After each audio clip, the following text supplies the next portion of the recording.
SBR Videos is sponsored by Sports Cash System. Click on the link below for more information.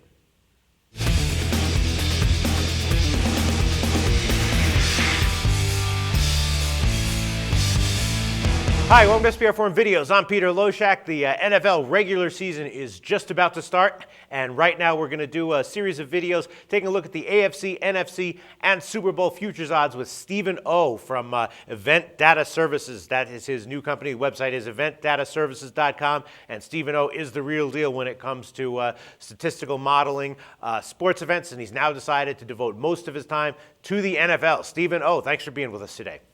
Thank you for having me again. All right, so I know that what you do is very good at predicting value with individual games. Is it also useful for futures odds?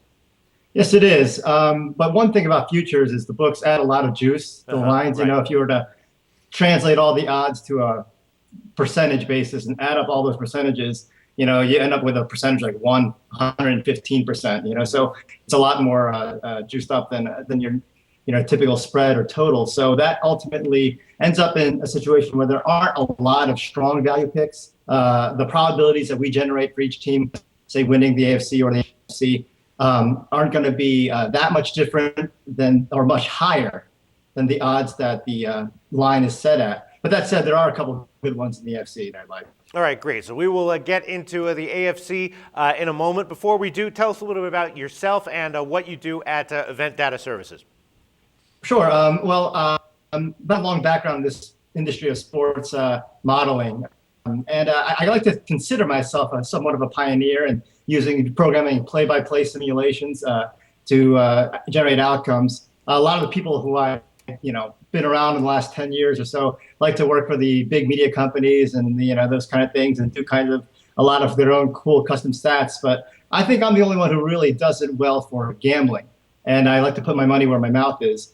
So for all the great, advanced stats guys that are out there, in some cases running teams, I think I'm the only one with a tangible track record in making picks. Well, you definitely have a track record in our videos. Our regular viewers know that last year you reeled off like 8 or 9 consecutive wins in the heart of the NFL season. It was very impressive. You had a great record last year, so I'm very excited to have you returning as a guest this year. All right, let's talk about the AFC Championship futures. Now, I'm looking at these odds. These are the odds that I got from Pinnacle just today, and I'm thinking that there's got to be some value because Denver is the favorite, plus 240. I think that's got to be way too low.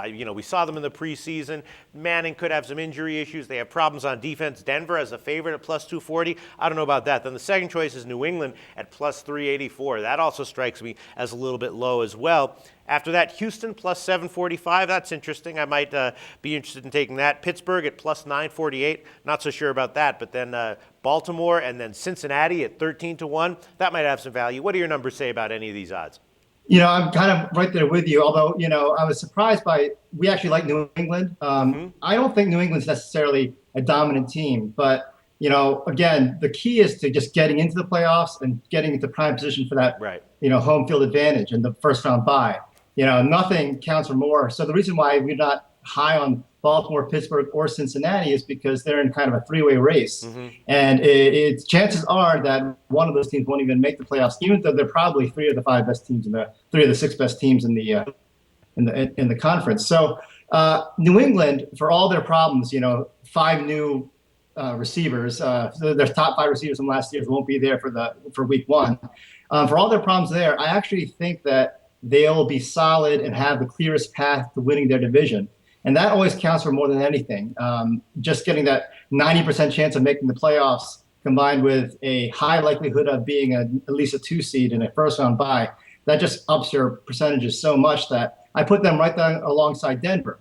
So, there's no value in Denver. Our probabilities, as you point out, some of the potential drop off they have defensively, and I still don't like Peyton Manning in the cold at the end of the year. Right.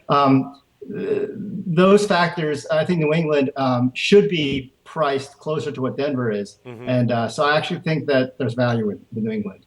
What's your take on Houston? They're about 7-1, 7.5-1 to win the AFC. I actually like Houston as well. Again, I don't necessarily think that they're clearly better than a lot of the other teams at the top of the conference, but I actually still see them as having a clear path to winning their division. I know Indianapolis had a great record last year, but if you just look at straight points scored, points allowed, and some of the stats that are coming out of that team, they were more like a 7-9 team statistically. And even if Andrew Luck year 2 and other upgrades they've made make them a better team, I actually think that what we should have is a team that should have won 7 last year, improving and winning fewer games, winning around 8 or 9 this year.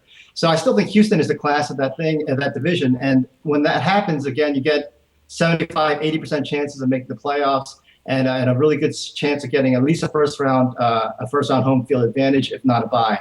So even though I think Houston is, right on par with 5 or 6 other teams in the conference, I see them as having value at plus 745. All right. And are there any of the other long shots or wild long shots? You think there's anything worth mentioning out of that group? Well, I thought I was going to have a long shot with San Diego because they were a 7-9 team, and I thought we had them at over 7.5 wins, which is their line.